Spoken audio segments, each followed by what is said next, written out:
Good afternoon. I'm with the library director right here. Your name, Tim? Tim Kambitsch. I'm the executive director of the Dayton Metro Library. Okay, Tim.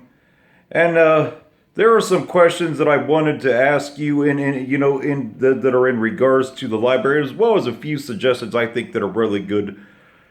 For a lot of years, this part of town did not have a community meeting space in the libraries because it was so small, and I belong to a local hiking group, and they always tend to hold meetings and like at the Kettering branch and various things like that.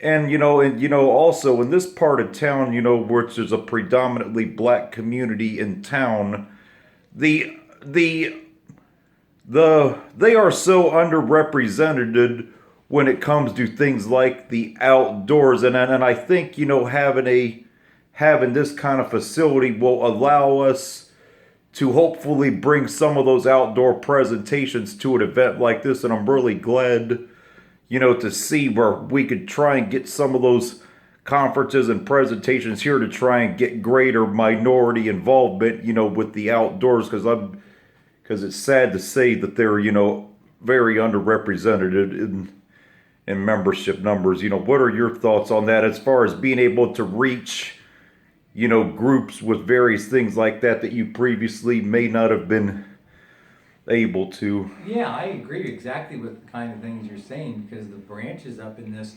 northwest area had no meeting room. So it was very difficult for the library to do events, programs, speakers at this part of town. So the closest places were, there's a small meeting room in Westwood.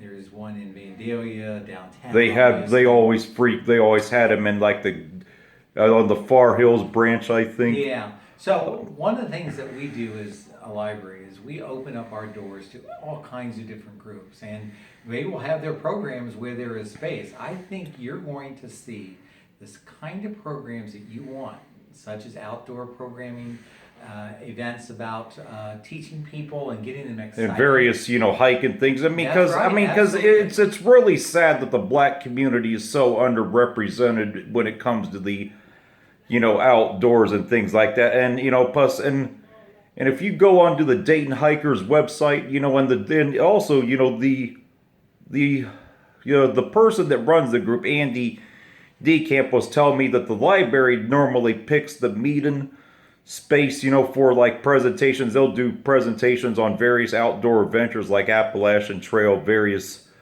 other things like that. And to me, I think I think in this part of town that is sadly underserved. And that's exactly why we built this branch so soon, because we recognized there was not the space to do those kind of events. And we definitely felt that the people in Northwest Dayton were not having the kind of events. So that is something that we recognize, and that's why this particular branch means so much. We're so proud of the things that we're doing for them. Yeah, and plus, and I think it's a great thing. And also I've also been uploading videos here today. I'm going to hopefully upload this before you guys close in a little bit. And and the speed is so much dramatically better than it was when it was just smaller libraries that were only a few thousand square feet. Because I sometimes went to the Fort McKinley branch, and also the internet speed, was also very, very choppy. You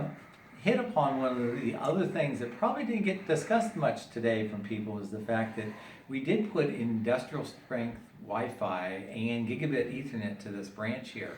That's 20 times faster than what we had at the other branch. So you guys put in industrial strength gigabit Ethernet. Who was the provider of that? I think AT&T is the service provider. So what is it? A fiber or is it a T1 connection? It's a fiber, and that's coming in. Yeah, because I also clocked the speeds on the Wi-Fi on my phone and on the computer, and some of the numbers were well above 100 megabytes in both directions. I mean, on the desktop and on the phone, it was around 70 by 140. So I was definitely glad to see that. And so I've got time for one, maybe two more questions. Okay, well, but these last few questions are going to be on the more serious, nature.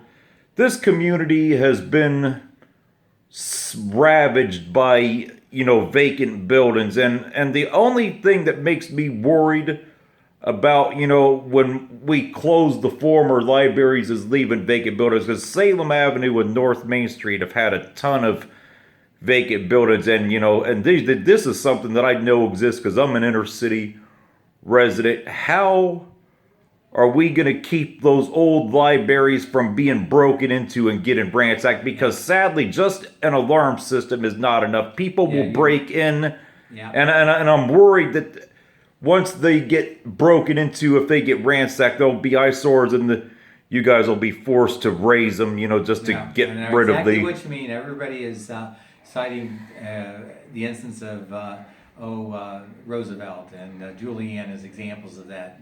We have a number of things going for us. First of all, we are going to move some staff into the space immediately in the next couple of weeks, so that that'll help. Which will make sure that we have visibility on it. We'll continue to have the landscaping, the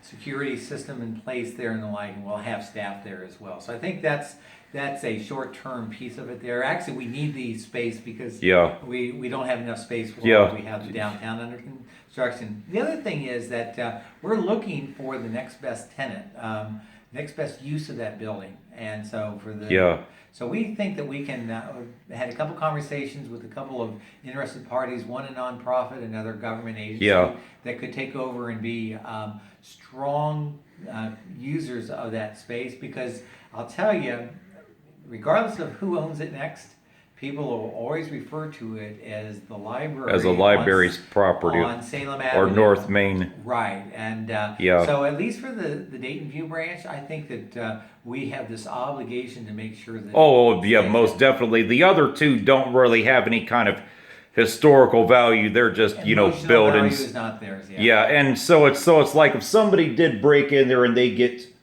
ransack, the library would just make the decision, I'm sure, just to go ahead and just raise those. And actually, we've had inquiries about both of the buildings already. And I certainly hope something pans out. But given the extreme high number of vacancies that are along North Main and Salem Avenue, it's a reality that we cannot deny exists. Because I also know, when I mentioned that to a couple patrons earlier, they also agreed that there's a high chance they'll get broken into, because it's just, when you have so many vacant buildings in an area that has its show crime. Yes. So one more question, and then I gotta go. Okay, and